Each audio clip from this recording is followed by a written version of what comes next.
यदि जीवन में कोई ऐसी परिस्थिति बन गई हो, कोई ऐसी स्थिति आ गई हो जब आप बिल्कुल रुक कर खड़े हो गए हों कि अब इतनी बड़ी समस्या है जो हल नहीं हो रही हो, कोई परेशानी आ गई है, कोई बहुत बड़ी बीमारी आ गई है, कुछ असाध्य सी चीजें आपके सामने आ गई हैं, अब आपका बस नहीं चल रहा है, ऐसे समय में मैं आपको एक धार्मिक उपाय बताने जा रहा हूं। यदि आप धर्म का उपाय नहीं करना चाहते तो ये वीडियो यहीं छोड़ दीजिए प्लीज। उपाय बताने से पहले मैं कुछ बातें भी जरूर करना चाहूंगा। अब चाहे वीडियो थोड़ी सी लंबी भी हो जाए, लेकिन मुझे ये बातें कहनी बहुत जरूरी हैं। देखिए, जब भी कोई जीवन में परेशानी आए, सबसे पहले आपको अपने आप प्रयास करने चाहिए उन परेशानियों को हल करने के लिए। सीधा नहीं भगवान के सामने जाकर अपनी प्रार्थनाएं शुरू कर दीजिए। जो आप प्रतिदिन पूजा पाठ प्रार्थनाएं करते हैं वो अपने स्थान पर करते ही रहिए। लेकिन अगर किसी एक विशेष प्रॉब्लम के लिए, किसी विशेष एक दिक्कत के लिए आप अगर भगवान के सम्मुख जा रहे हैं तो आपने पहले उसके लिए भरसक प्रयास जरूर किए हुए होने चाहिए। ये बात आप अपने मन में रख लीजिए। दूसरी बात यह है कि वो नैतिक होने चाहिए।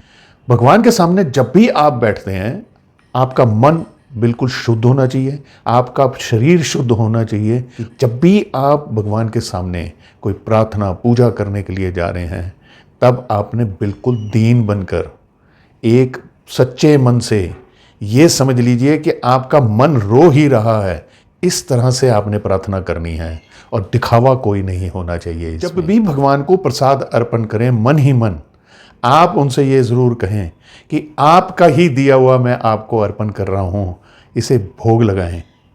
कुछ लोग मुझे ये कह देते हैं कि हम इतने समय से पूजा पाठ कर रहे हैं, हमें तो कोई फल मिला ही नहीं। आपने जो भी कार्य करना है, जो भी प्रार्थना करनी है, आप सच्चे मन से कर दीजिए। फल देना ना देना वो आपके भगवान, आपके इष्ट पर निर्भर करता है।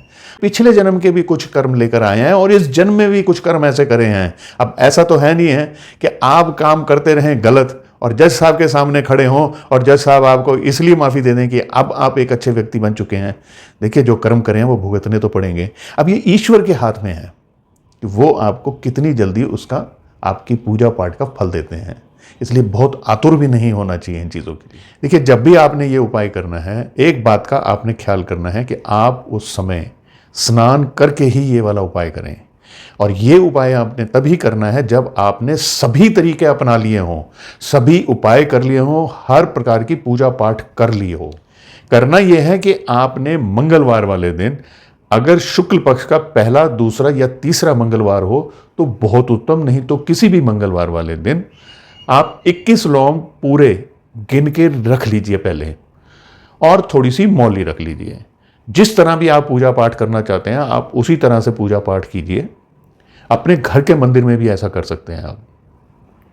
उसके उपरांत पहले आपने कुछ समय कहने का मतलब यह है कि अच्छा खासा 5, 7, 10 मिनट आपने भगवान राम का जाप करना है।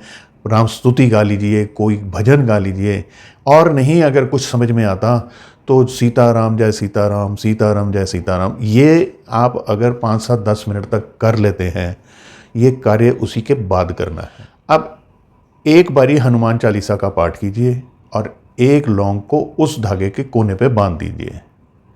इसी तरह आप हनुमान चालीसा का पाठ करते चले जाएं और एक लौंग बांधते चले जाएं, और जब आप लौंग बांध रहे हों तब आपने मन ही मन प्रार्थना करनी है जो आपकी बहुत ही विकट समस्या है, केवल उसी के लिए और एक समस्या के लिए। देखिए, ये कार्य करते समय आपने इस बात का भी ख्याल नहीं रखना कि कितने लौंग बच गए हैं, कितना धागा बच गया है। इन बातों के तरफ कोई ध्यान नहीं जाना चाहिए। आपका मोबाइल फ़ोन बंद होना चाहिए। और एक बहुत ज़रूरी बात यह है कि जब भी आप ये प्रार्थना करने लगें, ये पूजा करने लगें, उस दिन तो कम से कम पूर्णतः सात्विक रहना होगा। प्याज लहसुन भी नहीं खाना है और मन में बुरे विचार भी नहीं लाने हैं। जब आप ये 21 बारी हनुमान चालीसा का पाठ कर लेंगे, उसके दोनों सिरे मिला के उसको गांठ मार के एक माला बना लीजिए। यानी अब आपने लौंग की माला बना दी है। अब आप मंदिर में जाएं, जो भी आपके पास मंदिर है वहाँ पुजारी जी को कहें कि ये मैं एक माला लाया हूँ, ये मेरे बजरंग बली जी को अर्पण कर दीजिए। अब वो चाहे उनके चरणों में रख दें, चाहे वो उनके गले में डाल दें, ये इसके लिए बहुत ज़िद मत कीजिएगा। और वहाँ पर नमन करके कुछ देर खड़े होकर आप अपना घर वापस आ जाइए। ये आपने कम से कम 5 मंगलवार लगातार करना है। यदि बीच में कोई ऐसी स्थिति आती है कि जब आप कर ही नहीं सकते हैं, जैसे बाहर चले गए या स्त्रियां हैं वो नहीं कर सकें, ऐसे समय ऐसा आता है, तो आप उसमें गैप डाल दीजिए। ऐसी कोई बहुत बड़ी बात नहीं है। यदि आपका कार्य उसके बीच में भी हो जाता है तो आप इसे कंटिन्यू कीजिए पूरे 5। जब भी आप ये कार्य करें, कोई भी पूजा करें, 2 कार्य आपको ज़रूर करने चाहिए। एक तो आपको अपने भगवान, अपने इष्ट का धन्यवाद करना चाहिए कि उसने जो कुछ आपको दिया हुआ है, और दूसरी ये है कि आपको क्षमा भी ज़रूर मांगनी चाहिए कि आपके जो भी कर्म हैं उनसे वो आपको मुक्ति दिलाएं, जो बुरे कर्म हैं उनसे। मैं आशा करता हूँ आपको मेरी ये वीडियो पसंद आई होगी। पसंद आई है तो इसे लाइक, शेयर और कमेंट कर दीजिए, और अब मुझे आज्ञा दीजिए।